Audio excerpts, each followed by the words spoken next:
kita pengen tadabbur ayat supaya bisa healing perasaan kita yang sedang terluka, healing tentang beban kita. Gimana cara biar kita tuh, kalau bahasa terapis tuh rilis beban, masalah, curhat supaya rilis gitu kan, rilis curhat. Oke, itu salah satu metode. Terus apa metode lain untuk kita rilis atau kita bisa healing dengan ayat-ayat Al-Quran? Tadabbur. Jadi ada tafakkur, ada tadabbur, ada terapi. Islam itu banyak banget hal-hal yang bagus, tapi tidak ada yang lebih indah dan lebih tepat dan lebih efektif daripada terapi dengan tadabbur Al-Quran. Bukan hanya baca, tapi tadabbur Al-Quran.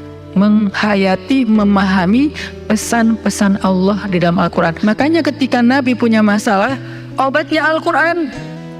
Itulah kenapa di dalam Al-Quran Allah menyebutnya wasyifa'un lima fis sudur. Dia itu obat, penyembuh, bahkan bukan obat. Kalau obat itu dawa, kalau syifa penyembuh. Dawa belum tentu sembuh, bisa sembuh bisa enggak. Tapi kalau syifa ya udah pasti sembuh. Maka Allah menyebutkan Al-Quran itu sebagai bukan dawa, tapi disebutkan sebagai syifaun lima fis sudur, obat hati, obat jiwa, obat mental. Walaupun banyak ulama menganggap bahwa dia juga bisa menjadi obat fisik, dan saya percaya itu. Tetapi yang lebih dahsyat lagi adalah dia memang obat mental.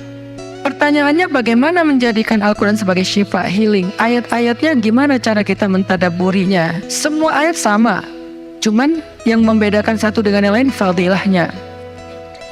Tapi semua sama-sama istimewa. Jadi nggak boleh ada satupun ayat yang kita anggap nggak penting. Alif Lam Mim, apa pentingnya ya? Nun, Qaf, Shad, satu huruf doang.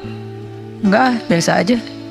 Sehingga kita ngerasa membaca ayat itu nggak terlalu istimewa. Sama, satu huruf pun itu istimewa di Al-Quran. Kan kata Nabi satu huruf seperti 10 kebaikan. Jadi kalau kita baca Nun, udah aja, alhamdulillah udah ngaji. 10 kebaikan loh itu. Tapi kalau udah tahu 10 kebaikan, ngapain satu huruf? Udah aja wal qalami wa ma yasturun, lanjut dong. Udah tahu tuh 10 kebaikan cuma satu huruf, sayang banget ya kalau ada waktu. Dan ketika membacanya jangan target saya harus cari waktu yang tepat nih buat baca Quran biar khatam 1 juz. Jangan cari waktu yang tepat, susah. Lama-lama sampai malam akhirnya nggak kebaca. Asal ada waktu baca aja dulu, dapat setengah halaman, dapat 2 baris, dapat 1 baris, pokoknya baca aja dulu. Jadi tadabbur, cara untuk bisa menjadikan Al-Quran sebagai syifa, tadabbur. Bagaimana dulu Nabi, sahabat, orang-orang solih mentadabburi Al-Quran? Yang pertama adalah mereka membaca Al-Quran secara tematik, supaya kita dapat sesuai dengan problem kita, masalah kita, hajat kita. Tematik. Lagi ada masalah apa kita? Karena ayat Al-Quran turun kepada Nabi pun secara tematik, secara kontekstual. Apa yang dialami Nabi, itulah ayatnya. Al-Quran tidak turun sekaligus kepada Nabi, turun sekaligusnya itu di Lauhul Mahfuz. Lalu sampai kepada Nabi berangsur-angsur selama 23 tahun. Kenapa berangsur-angsur, Ustaz? Dan kenapa nggak urut? Turunnya yang pertama adalah Al-Fatihah dan Al-Alaq. Kenapa sekarang Al-Fatihah lalu Al-Baqarah? Kenapa enggak Al-Fatihah, Al-Alaq, kemudian surat apa lagi yang berurutan sesuai dengan urutan turun? Kenapa kok dibalik-balik, kok diacak-acak? Karena Al-Quran turun itu secara tematik, teman-teman. Hikmahnya apa? Hikmahnya karena dia tidak turun untuk sekedar dibaca. Dia turun untuk ditadaburi supaya jadi solusi, petunjuk dalam hidup. Petunjuk apa? Petunjuk terhadap masalah yang lagi dihadapin. Dan kita nggak akan dapat petunjuk kalau nggak ngerti kan? Coba baca petunjuk penggunaan obat. Bahasanya bahasa bahasa Thailand misalnya. Banyak kap-kapnya. Susah kan kita? Gimana berapa hari sekali? Kayaknya 5 kali sehari deh.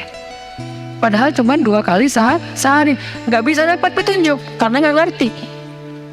Maka supaya kita bisa tadabbur, kita pahami. Nah, memahami apa? Sesuai dengan tema.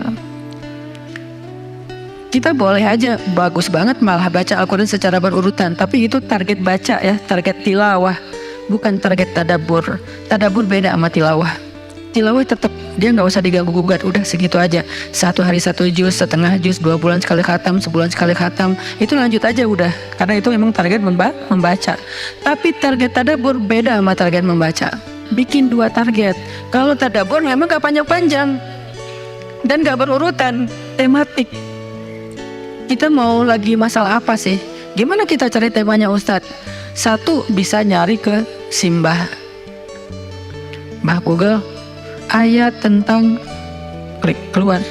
Buat kita yang mungkin kita sama nih dengan saya, masih sama-sama belajar, paling gampang tadi nanya aja ke Google, pakai aja indeks. Atau cara yang lebih, ini kalau mau, saya beberapa kali nyoba soalnya, kalau mau bukan ngetes ya, kalau mau agak sedikit lebih seru nih, agak lebih seru. Tapi kalau belum berhasil jangan salahin saya ya. Kalau agak lebih seru nih, saya suka gini, pegang Quran, lagi ada masalah nih, Bismillah, ayatnya pas, wah ini saya banget nih. Bisa kayak gitu juga metodenya. Jadi kayak minta dibimbing sama Allah aja gitu. Tapi kadang-kadang dapat ayatnya tuh nggak sesuai tema saya, Ustaz, kata kita. Padahal kata Allah, ini yang kamu butuhin tuh ini nih.